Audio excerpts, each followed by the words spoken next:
ನಮ್ಮ ರಾಜ್ಯದಲ್ಲಿಯೇ ಕನ್ನಡ ಭಾಷೆಯ ಬಗ್ಗೆ ತಾತ್ಸಾರದ ಮನೋಭಾವ ಇದೆ. ಆದರೆ ನೆರೆ ರಾಜ್ಯಗಳಲ್ಲಿ ಕನ್ನಡ ಮಾಧ್ಯಮದಲ್ಲಿ ಓದುವ ಬಯಕೆ ಹಲವು ಮಕ್ಕಳಿಗಿದೆ. ಆದರೆ ಇಂತಹ ಮಕ್ಕಳಿಗೆ ನಮ್ಮ ಸರ್ಕಾರ ಪಠ್ಯಪುಸ್ತಕ ಪೂರೈಸುವಲ್ಲಿ ವಿಳಂಬ ನೀತಿಯನ್ನು ಅನುಸರಿಸ್ತಾ ಇದೆ. ಶಾಲೆ ಆರಂಭ ಆಗಿ 2 ತಿಂಗಳೇ ಕಳೆದಿದೆ. ಇದುವರೆಗೂ ಕನ್ನಡ ಪಠ್ಯಪುಸ್ತಕವನ್ನು ಮುದ್ರಿಸಿ ಸಮರ್ಪಕವಾಗಿ ಸರಬರಾಜು ಮಾಡ್ತಾ ಇಲ್ಲ. ಬಳ್ಳಾರಿ ಗಡಿ ಭಾಗದ ವಿದ್ಯಾರ್ಥಿಗಳು, ತೆಲಂಗಾಣದ ವಿದ್ಯಾರ್ಥಿಗಳು ಸೇರಿದಂತೆ ಹಲವು ವಿದ್ಯಾರ್ಥಿಗಳಿಗೆ ಪಠ್ಯಪುಸ್ತಕ ಸಿಗ್ತಾ ಇಲ್ಲ.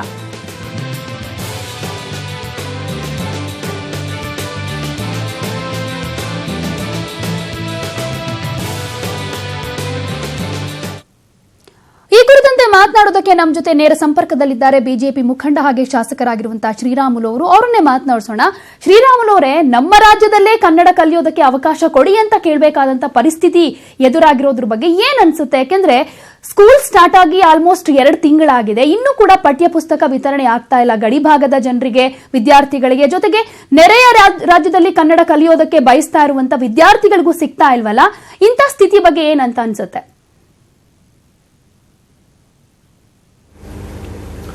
ಎಲ್ಲ ಒಂದು ಕಡೆ ತುಂಬಾ ಬೇಸರ ತಂದಿದೆ. ಯಾಕಂದ್ರೆ ಇವತ್ತು ಚಿತ್ರದುರ್ಗ ಮತ್ತು ಬಳ್ಳಾರಿ ಜಿಲ್ಲೆಯಲ್ಲಿ ಅನೇಕ ಗಡಿ ಭಾಗದಲ್ಲಿ ತುಂಬಾ ಹಳೆಯ ಶಾಲೆಗಳಿದಾವೆ. ಸುಮಾರು 25 ವರ್ಷಕ್ಕೂ 65 ವರ್ಷಕ್ಕೂ ಬಹಳಷ್ಟು ಹಳೆಯ ಶಾಲೆಗಳಿದಾವೆ. ಹಳೆಯ ಶಾಲೆಗಳಲ್ಲಿ 2 ತಿಂಗಳು ಕಳೆಯುತ್ತಾ ಇದೆ. ಇವತ್ತಿನ ತನಕ ಕೂಡ ಟೆಕ್ಸ್ಟ್ ಬುಕ್ಸ್ ಇವತ್ತಿನ ತನಕ ಕೂಡ ಮಕ್ಕಳಿಗೆ ಸಿಗ್ತಾ ಇಲ್ಲ. ಒಂದ್ ರೀತಿ ಎಲ್ಲಾ ರೀತಿಯಲ್ಲಿ ಕೂಡ ಅಧಿಕಾರಿಗಳ ಹತ್ರ ಮಾತಾಡಿದಂತ ಸಂದರ್ಭದಲ್ಲಿ ಅವ್ರು ಹೇಳೋದೇನು, ಇಂಡೆಂಟ್ ಕೊಟ್ಟಿದಾರ, ಇಂಡೆಂಟ್ ಇಂದ ತಗೋಬೇಕಾಯ್ತು, ತಗೊಂಡಿಲ್ಲ ಅಂತ ಹೇಳ್ತಾರ. ಇನ್ನೊಂದು ಕಡೆ ಏನಾಗಿದೆ ಅಂದ್ರೆ ಎಲ್ಲ ಒಂದು ಕಡೆ ಇವತ್ತಿನ ತನಕ ಕೂಡ ಟೆಕ್ಸ್ಟ್ ಬುಕ್ಸ್ ಬಂದಿಲ್ಲ ಅಂತದ್ದು ಬಹಳಷ್ಟು ನೋವು ತರಂತ ವಿಷಯ ಆಗಿದೆ. ಅದಕ್ಕೋಸ್ಕರವಾಗಿ ಎಲ್ಲ ಒಂದು ಕಡೆ ಸರ್ಕಾರ ಈ ರೀತಿ ಗಡಿ ಭಾಗದಲ್ಲಿದ್ದಂತ ಎಲ್ಲ ಮಕ್ಕಳ ಬಗ್ಗೆ, ಇವತ್ತು ನಮ್ಮ ಮಕ್ಕಳು ಶಿಕ್ಷಣ ಪಡ್ಕೊಳ್ಳೋದೇ ಗಡಿ ಭಾಗದಲ್ಲಿ ತುಂಬಾ ಕಷ್ಟ ಇರುವಂತ ಸಂದರ್ಭದಲ್ಲಿ ಆ ಕಡೆ ತೆಲುಗು ಮಂದಿ ಇದಾರ, ಈ ಕಡೆ ಕನ್ನಡ ಮಂದಿ ಇದ್ದಂತ ಟೈಮಲ್ಲಿ ಆ ಕಡೆ ಆಂಧ್ರ ಪ್ರದೇಶದಲ್ಲಿದ್ದಂತ ಮಕ್ಕಳಿಗೆ ಎಲ್ಲಾ ಪುಸ್ತಕಗಳು ಬಂದ್ಬಿಟ್ಟಿದಾವ. ಆದ್ರೆ ನಮ್ಮ ಕರ್ನಾಟಕ ಭಾಗದಲ್ಲಿದ್ದಂತ ಗಡಿ ಭಾಗದಲ್ಲಿದ್ದಂತ ಮಕ್ಕಳಿಗೆ ಬಹಳಷ್ಟು ಹಳೆಯ ಶಾಲೆಗಳಿದ್ದಂತ ಆ ಶಾಲೆಗಳು ಕೂಡ ಇವತ್ತು ಕೂಡ ಪುಸ್ತಕ ಬಂದಿಲ್ಲ.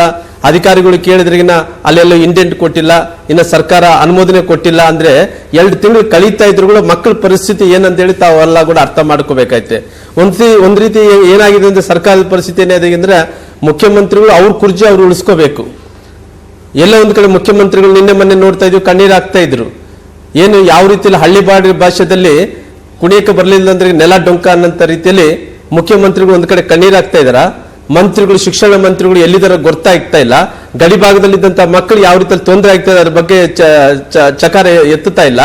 ಇವತ್ತು 2 ತಿಂಗಳು ಆಗ್ತಾ ಇದ್ರು ಟೆಕ್ಸ್ಟ್ ಬುಕ್ಸ್ ಕೊಟ್ಟಿಲ್ಲ ಅಂದ್ರೆ ಮಕ್ಕಳ ಪರಿಸ್ಥಿತಿ ಏನಾಗ್ತದೆ ಒಂಥರ ಅರ್ಥ ಮಾಡ್ಕೋಬೇಕಲ್ಲ.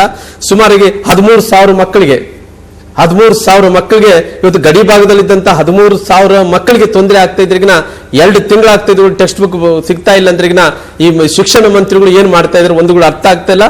ಅದಕ್ಕೋಸ್ಕರವಾಗಿ ಎಲ್ಲ ಒಂದು ಕಡೆ ನಾವು ಹಳ್ಳಿಗಾಡ ಭಾಷೆದಲ್ಲಿ ಮಾತಾಡ್ತೀವಲ್ಲ, ಕೊಟ್ಟು ಕುದುರೆ ಏರ್ಲಾದಂತ ಮನುಷ್ಯ ಅಲ್ಲಿ ವೀರನಲ್ಲ ಶೂರನಲ್ಲ ಅನ್ನಂತ ರೀತಿಯಲ್ಲಿ ಮುಖ್ಯಮಂತ್ರಿಗಳು ಕಣ್ಣೀರ್ ಹಾಕೊಂಡು ಹೊರಟಿದಾರ. ಆ ಮಂತ್ರಿಗಳು ಅವ್ರ ಕುರ್ಚಿ ಅವ್ರು ಉಳಿಸ್ಕೊಳ್ಳೋಕೋಸ್ಕರವಾಗಿ ಬೆಂಗಳೂರನ್ನು ಬಿಟ್ಟು ನಮ್ಮ ಗಡಿ ಭಾಗಕ್ಕೆ ಬರ್ತಾ ಇಲ್ಲ. ಮಕ್ಕಳಿಗೆಲ್ಲ ಸುಮಾರು 13,000 ಮಂದಿ ಮಕ್ಕಳಿಗೆ ಇವತ್ತು ಕೂಡ ಟೆಕ್ಸ್ಟ್ ಬುಕ್ ಇಲ್ಲ ಅಂತೇಳಿ ಬಹಳಷ್ಟು ತೊಂದರೆ ಆಗ್ತಾ ಇದೆ. ಈ ಕಾಂಪಿಟೇಷನ್ ಯುಗದಲ್ಲಿ ಮಕ್ಕಳಿಗೆ ಟೆಕ್ಸ್ಟ್ ಬುಕ್ ಇಲ್ಲ ಅಂದ್ರಿಗಿನ ಅವ್ರ ವಿದ್ಯೆ ಕಲಿಯೋದು ಹೆಂಗಾಗುತ್ತೆ? ಇವತ್ತು ಚಿತ್ರದುರ್ಗ ಮತ್ತು ಬಳ್ಳಾರಿಯಲ್ಲಿ ಗಡಿ ಭಾಗದಲ್ಲಿದ್ದಂತ ಮಕ್ಕಳಿಗೆ ಇವತ್ತು ಪರ್ಸೆಂಟೇಜ್ ತಗೊಂಡಂತ ಸಂದರ್ಭದಲ್ಲಿ ಬಹಳಷ್ಟು ಪರ್ಸೆಂಟೇಜ್ ಅಲ್ಲಿ ಕೂಡ ಬಹಳಷ್ಟು ಕಡಿಮೆ ಮಾತನಾಡೋಣ. ಈ ಬಗ್ಗೆ ಶಿಕ್ಷಣ ಸಚಿವ ಮಹೇಶ್ ಅವರು ಏನ್ ಹೇಳಿದ್ದಾರೆ ಅನ್ನೋದನ್ನ ನೋಡ್ಕೊಂಡು ಬರೋಣ. ಆಗಿದೆ ಅದು ಇದೇನು 2,000 ಶಾಲೆಗಳು ಅಂತಂದ್ರೆ ದೊಡ್ಡ ಸಂಖ್ಯೆ. ನಾನು ಈಗಲೇ ಮಾತಾಡ್ತೀನಿ. ಈಗ ನೀವು ಹೇಳಿದಿರಲ್ಲ, ಗಮನಕ್ಕೆ ತಂದಿದ್ದೀರಲ್ಲ, ಖಂಡಿತವಾಗಿ ಪರಿಶೀಲನೆ ಮಾಡ್ತೀನಿ. ಬಳ್ಳಾರಿ ಜಿಲ್ಲೆ DDPI ಆ ಸಂಬಂಧಪಟ್ಟಂತ BOಗೆ ಫೋನ್ ಮಾಡಿ ನಾನು ತಕ್ಷಣ ಕ್ರಮ ಕೈಗೊಳ್ತೀನಿ. ನಿಮ್ಗೆ ವಾಪಸ್ ಫೋನ್ ಮಾಡ್ತೀನಿ, ಮಾಡ್ಬಿಟ್ಟು ಫೋನ್ ಮಾಡ್ತೀನಿ. ನೋಡ್ರಿ, ಇವತ್ತು ಚೆಕ್ ಮಾಡ್ತೀನಿ. ನನಗೆ ಗೊತ್ತಾಗಿಲ್ಲ. ನಾನು ಅಂದ್ಕೊಂಡಿದ್ದೀನಿ ಎಲ್ಲ ಕಡೆ ಸರಬರಾಜು ಆಗಿದೆ. ಅದು ಇದೇನು 2,000 ಶಾಲೆಗಳು ಅಂತಂದ್ರೆ ದೊಡ್ಡ ಸಂಖ್ಯೆ. ನಾನು ಈಗಲೇ ಮಾತಾಡ್ತೀನಿ. ಈಗ ನೀವು ಹೇಳಿದಿರಲ್ಲ, ಗಮನಕ್ಕೆ ತಂದಿದ್ದೀರಲ್ಲ, ಖಂಡಿತವಾಗಿ ಪರಿಶೀಲನೆ ಮಾಡ್ತೀನಿ. ಬಳ್ಳಾರಿ ಜಿಲ್ಲೆ DDPI ಆ ಸಂಬಂಧಪಟ್ಟಂತ BOಗೆ ಫೋನ್ ಮಾಡಿ ನಾನು ತಕ್ಷಣ ಕ್ರಮ ಕೈಗೊಳ್ತೀನಿ. ನಿಮ್ಗೆ ವಾಪಸ್ ಫೋನ್ ಮಾಡ್ತೀನಿ. ಶ್ರೀರಾಮುಲು ಅವರೇ, ನಾವು ಕೇಳಿಸ್ಕೊಂಡ್ವಿ, ಈಗ ಗಮನಕ್ಕೆ ಬಂದಿದೆ, ಮಾಹಿತಿ ಸಿಕ್ಕಿದೆ, ಒಂದ್ ರೀತಿ ಕ್ರಮಕ್ಕೆ ಮುಂದಾಗ್ತೀನಿ ಅಂತ ಹೇಳ್ತಾ ಇದ್ದಾರೆ. ಆದ್ರೆ ಇಲ್ಲಿ ಕೇವಲ 1-2 ಶಾಲೆ ಅಲ್ಲ, 60ಕ್ಕೂ ಹೆಚ್ಚು ಶಾಲೆ, 12,000ಕ್ಕೂ ಹೆಚ್ಚು ಮಕ್ಕಳಿಗೆ ಪಠ್ಯ ಪುಸ್ತಕ ಸಿಗ್ತಾ ಇಲ್ಲ ಅನ್ನುವಂತ ಕೊರತೆ ಇರೋದು ತಾಲೂಕು ಮಟ್ಟದ ಶಿಕ್ಷಣ ಅಧಿಕಾರಿಗಳಿಗೆ, ಜಿಲ್ಲಾ ಮಟ್ಟದ ಅಧಿಕಾರಿಗಳಿಗೆ ಗೊತ್ತಿರೋದಿಲ್ವಾ? ಹಾಗಾದ್ರೆ ನೋಡ್ರಿ ಅವ್ರಿಗೆ ಗೊತ್ತಿದೆ 2 ತಿಂಗಳ ಹಿಂದ್ಗಡೆ ಕೂಡ ಈ ಸಮಸ್ಯೆ ಆಗ್ತಾ ಇದೆ, ಮಕ್ಕಳಿಗೆ ಪಠ್ಯ ಪುಸ್ತಕ ಬಂದಿಲ್ಲ ಅಂತೇಳಿ ದಿನನಿತ್ಯ ಕೂಡ ಗೊತ್ತಾಗ್ತಾ ಇದೆ ಕೂಡ. ಎಲ್ಲೊಂದ್ ಕಡೆ ಬೇಜವಾಬ್ದಾರಿ, ಎಲ್ಲೊಂದ್ ಕಡೆ ಮಹೇಶ್ವರು ದಲಿತ ನಾಯಕರು ಮಂತ್ರಿಗಳಾದ್ಮೇಲೆ ಶಿಕ್ಷಣದಲ್ಲಿ ಏನನ್ನ ಕ್ರಾಂತಿ ತರ್ತಾರ ಅಂತ ಹೇಳಿ ತಿಳ್ಕೊಂಡಿದ್ವಿ. ಮುಂಚೆಯಿಂದ ಕೂಡ ಹೋರಾಟದಿಂದ ಮೇಲೆ ಬಂದಿರುವಂತ ಶಿಕ್ಷಣ ಮಂತ್ರಿಗಳಂತ ಮಹೇಶ್ವರು ಅವ್ರ ಮಂತ್ರಿಗಳಾದ ನಂತರ ನಮ್ಮ ಗಡಿ ಭಾಗದಲ್ಲಿದ್ದಂತ ಚಿತ್ರದುರ್ಗ, ಬಳ್ಳಾರಿ ಈ 2 ಗಡಿ ಭಾಗದಲ್ಲಿದ್ದಂತ 2 ಜಿಲ್ಲೆಗಳಿಗೆ ಸುಮಾರಿಗೆ 13,000 14,000 ಮಕ್ಕಳಿಗೆ ಇವತ್ತು ಪಠ್ಯ ಪುಸ್ತಕಗಳು 2 ತಿಂಗಳು ಆಗ್ತಾ ಇದೆ ಕೂಡ ಸಿಗ್ತಾ ಇಲ್ಲ ಅಂದ್ರಿಗಿನ ನಮ್ಮ ಮಕ್ಕಳ ಪರಿಸ್ಥಿತಿ ಏನಂದೇಳಿ ಮಂತ್ರಿಗಳು ಅರ್ಥ ಮಾಡ್ಕೋಬೇಕಾಗಿದೆ.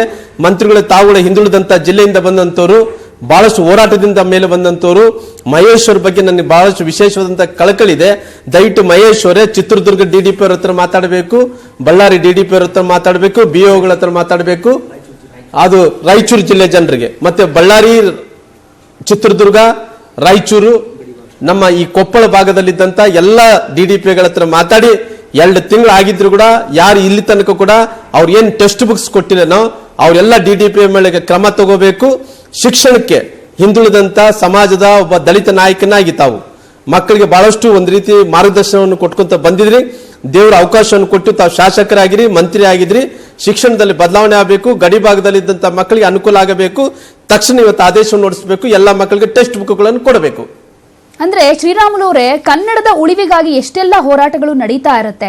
ಅತ್ಯಂತ ಹೆಚ್ಚು ಕನ್ನಡ ಮಾಧ್ಯಮಗಳ ಶಾಲೆಗಳೇ ಆಗಬೇಕು ಅನ್ನುವಂತ ಕೂಗು ಕೂಡ ಕೇಳಿ ಬರ್ತಾ ಇರುತ್ತೆ.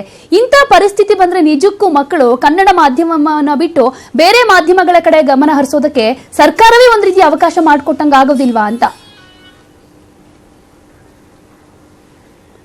ನೋಡ್ರಿ ಮೇಡಮ್, ಇವತ್ತು ನಾನು ಎಲ್ಲಾ ಕಡೆ ಕೂಡ ನಾನು ಒಬ್ಬ ಶಾಸಕನಾಗಿ ಜಿಲ್ಲಾ ಮಂತ್ರಿ ಇದ್ದಂತ ಟೈಮಲ್ಲಿ ಕೂಡ ಇವತ್ತು ಅನುದಾನ ಶಾಲೆಗಳು, ಅನುದಾನ ರಹಿತ ಶಾಲೆಗಳು, ಖಾಸಗಿ ಶಾಲೆಗಳನ್ನು ನಾವು ಕಂಪೇರ್ ಮಾಡಿದಂತ ಸಂದರ್ಭದಲ್ಲಿ ನಾವು ಇವತ್ತು ಖಾಸಗಿ ಶಾಲೆಗಳೇ ಇವತ್ತು ಪರ್ಸೆಂಟೇಜ್ ಜಾಸ್ತಿ ಮಾರ್ಕ್ಸ್ಗಳು ತಗೊಂತಿರ್ತಾವಾಗ್ಲಿ ಇವತ್ತು ಮಕ್ಕಳೆಲ್ಲರೂ ಕೂಡ ಇವತ್ತು ಗಡಿ ಭಾಗದಲ್ಲಿದ್ದಂತ ಮಕ್ಕಳಿಗೆ ಈ ರೀತಿ ನಾವೇ ಟೆಕ್ಸ್ಟ್ ಬುಕ್ಗಳು ಕೊಡಕ್ ಆಗಲ್ಲ ಅನ್ನೋ ಸಂದರ್ಭದಲ್ಲಿ ಈ ರೀತಿ ಬೇರೆ ಭಾಷೆಗೆ ಹೋಗುವಂತ ಅವಕಾಶಗಳು ತುಂಬಾ ಜಾಸ್ತಿ ಇರೋ ಕಾರಣ ಅದಕ್ಕೋಸ್ಕರವಾಗಿ ಶಿಕ್ಷಣ ಮಂತ್ರಿಗಳು ಮುಂದಾಳತ್ವವನ್ನು ವಹಿಸಿಕೊಂಡು ಆದಷ್ಟು ಬೇಗನೆ ಈ ಸಮಸ್ಯೆಯನ್ನು ಪರಿಹಾರ ಮಾಡಿಕೊಡ್ಬೇಕಂದೇಳಿ ನಾನು TV 18 ಕನ್ನಡ ಅವರಿಗೆ ನಾನು ವಿನಂತಿಯನ್ನು ಮಾಡ್ಕೊಂತ ಇದ್ದೀನಿ. ಓಕೆ, ಕಾದ್ ನೋಡೋಣ ಶ್ರೀರಾಮುಲು ಅವರೀಗ 1-2 ದಿನಗಳ ಒಳಗೆ ಸಮಸ್ಯೆ ಬಗೆಹರಿಸ್ತೀವಿ ಅಂತ ಈಗಾಗಲೇ ಶಿಕ್ಷಣ ಸಚಿವರು ಹೇಳಿಕೆ ಕೊಟ್ಟಿರೋದ್ರಿಂದ ಅದೇ ರೀತಿಯಲ್ಲಿ ಆಗತ್ತಾ ಅಥವಾ ಮತ್ತೇನಾದ್ರೂ ಪ್ರಾಬ್ಲಮ್ ಆದ್ರೆ ನೀವೇನು ಕ್ರಮಕ್ಕೆ ಕೈಗೊಳ್ತೀರಾ ಅನ್ನುವಂತ ವಿಚಾರವನ್ನು ಕೂಡ ಮುಂದಿನ ದಿನಗಳಲ್ಲಿ ಕಾದ್ ನೋಡ್ಬೇಕಾಗತ್ತೆ. Thank you. ನ್ಯೂಸ್ 18 ಕನ್ನಡ ಜೊತೆ ಮೊನ್ನೆ ಬಜೆಟ್ ಅಲ್ಲಿ